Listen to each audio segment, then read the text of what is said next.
Mask, and looks like it might even be a Mask of Madness, and it's a fair bit different than what we've seen of builds of Jug so far this tournament.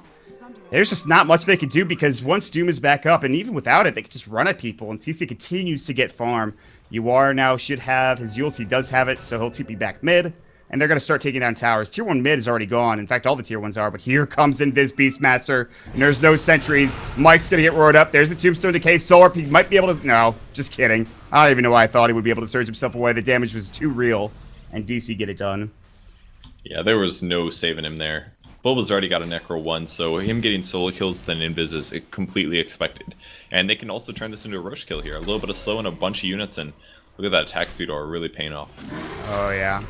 Pop the Flesh Golem for it as well. As Shackles, the Serpent Ward's going to work, and Zombie, there's no way... Oh, he went for it. He went for the just straight-up LSA, but Blade Freer was not forced out, and the tower will get saved, and he's actually defending this top tier 1 on his own. Roche will fall, the Aegis will be picked up by 2, but Sunbeam gets caught out, gets LSA'd, and blown up!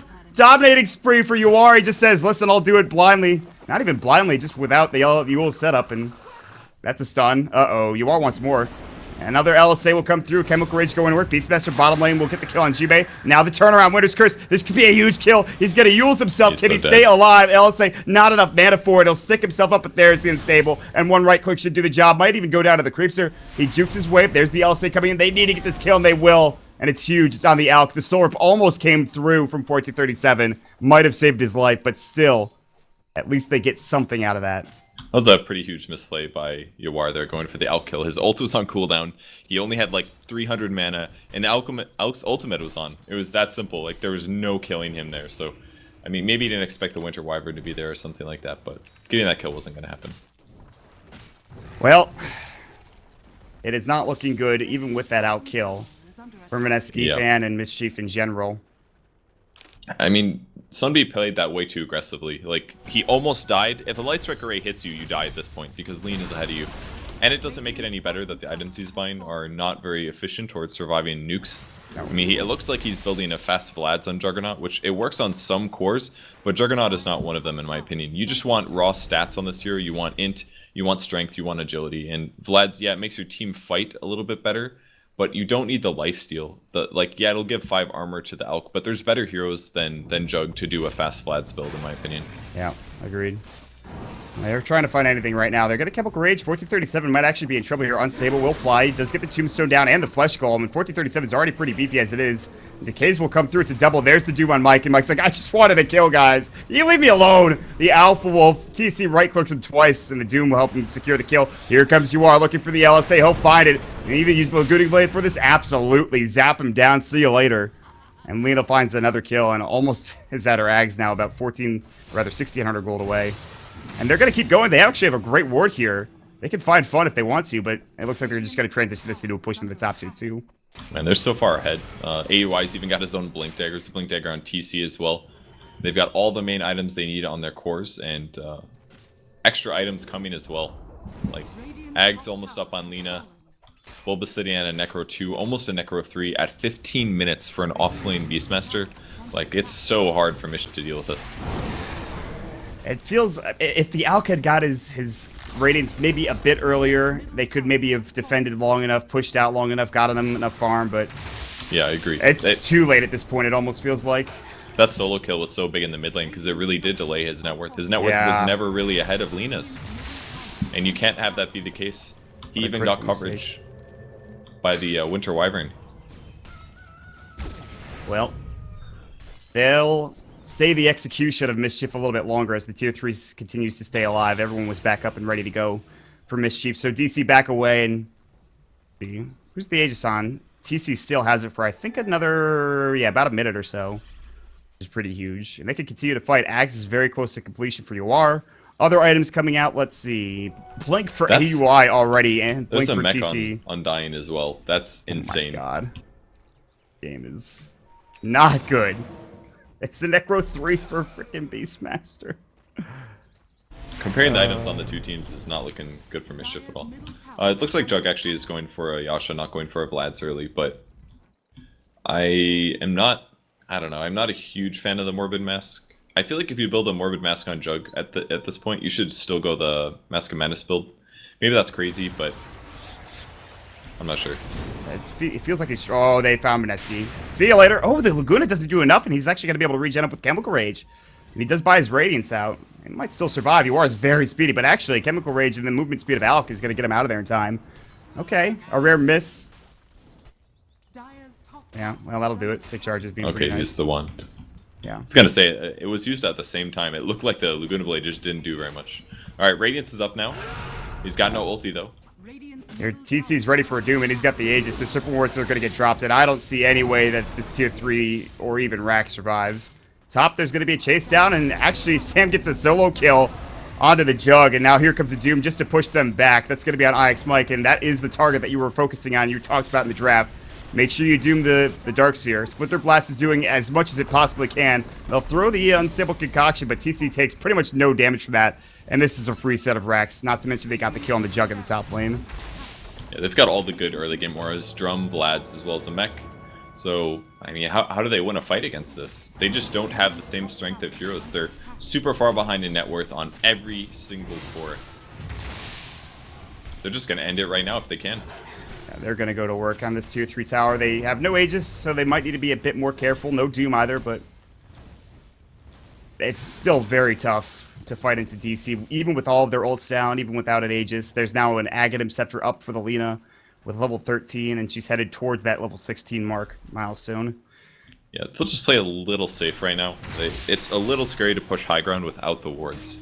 They actually have none of their ultimates with the exception of Lina, so play it slightly safe. They're in a position where it'd be extremely hard for them to lose this game. They'd basically have to start feeding at least 5 or 6 kills, and all they have to do is back off and play normal until they're ready to go high ground again. They need to kind of get a team wipe. Mischief need a team wipe and need to lose very few heroes in the process, and at this point it just almost seems impossible to even think that's something that could happen. Yuara has an Invis hero. There's no Sentry Ward towards this mid lane, so Mike's about to get caught and killed. And yeah, they don't even need the Yules. Or the Light Strike Array. That was 2 spells. That's just... Let me just throw you with the zap, and then I'll Dragon Slave you right after. Jesus. Like, TC is going to have the Shivas coming as well. So they've got pretty much everything they need here. Almost Ags. They could even wait for the Ags on AUI. He's coming down mid, so he'll be there in a moment. They'll have to clear out this creep wave first. Alex just like, guys, you buy me enough time, we can maybe do this. He needs like 20 more minutes, though, and at that point, Aghanim Scepter on AUI 2000 will push down the tower pretty quickly. It's really good. It doubles the damage of the wards. That's one of the best Ags in the game. And the general stats that Shadow Shaman gets are absolutely crucial to keeping the hero alive. DC looking to walk in. This is not the best start for Mineski, or rather Mineski fan Mischief. They will grab a kill, luckily for somebody with the Omni Slash. At least it's something to get going, but the debut of Team Mischief, at least in Dota 2 Canada Cup, is not looking particularly great. They're still sort of in it, but... He does feed Sunbee a Necro 3 pair, which is about 400 gold, but that's a Blink Dagger for Beastmaster. I'm a little surprised that he ended up getting killed there. That's very... I thought he would have been fine, but... Low HP, so Pinbuckle says. There's the Serpent Wards in the deck. TC will find a Doom onto Jason. Decay, the Soul Orb almost kills him. He gets healed up. He'll have to head back into the base, so he won't be able to fight. Unstable will go, and this Rax is just gone. The Sunbeam will Blade Fury and spin down this Tombstone and try to right-click it. The Laguna Blade almost kills him. The right-click will. They're going to continue to chase, and now they get the Shackles up. The Chemical Rage will not heal him up. The Grave will keep him alive. Good Winter's Curse, the Vacuum All, okay. But they still do lose the Alk in the end, and AUI will fall. It's a 3 for 3, but TC still going to work. Everyone else is dead pretty much, and Bulba's still walking down mid lane. Dude, only the Alk could survive there. The Acid Spray vacuum into the wall with the heal, it just instantly blew up Lina. Yep. She went to about 0 armor, and then, boom, just dead. That was amazing.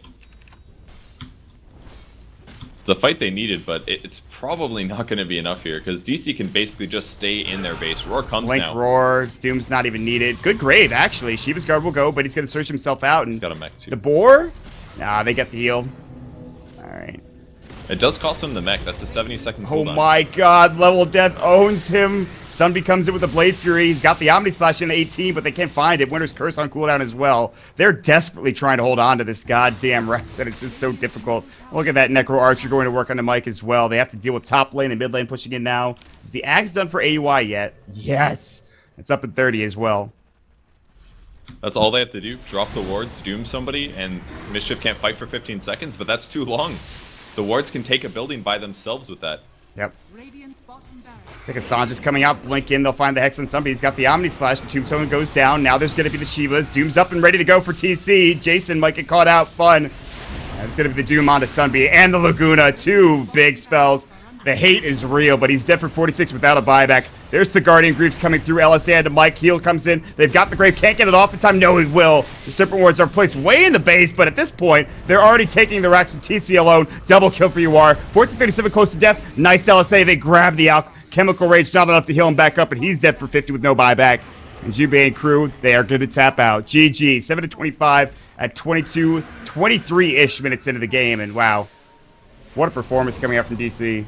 Yeah, they basically won every single lane. They picked very safe lanes, and they just went for the early game strength lineup. They had no super serious hard carry, but if they just outplay their opponents in their lanes, they get this kind of advantage, and they can triple racks at 22 minutes.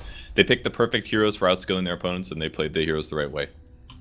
Well, with that being said, folks, of course, Dota 2 Canada Cup will continue chugging on here, guys. Make sure you follow twitch.tv/MoonduckTV. That's where all the action's going to be. Tell your friends, tweet about it. Canada Cup, always a lot of fun. This game, not particularly fun for Mischief, but they'll bounce back, hopefully, next time we see them, which should be tomorrow. Our next game coming up is going to be DC versus FDL, but before we get into that, I do want to say we'll have a post-game show. So, guys, we'll be right back.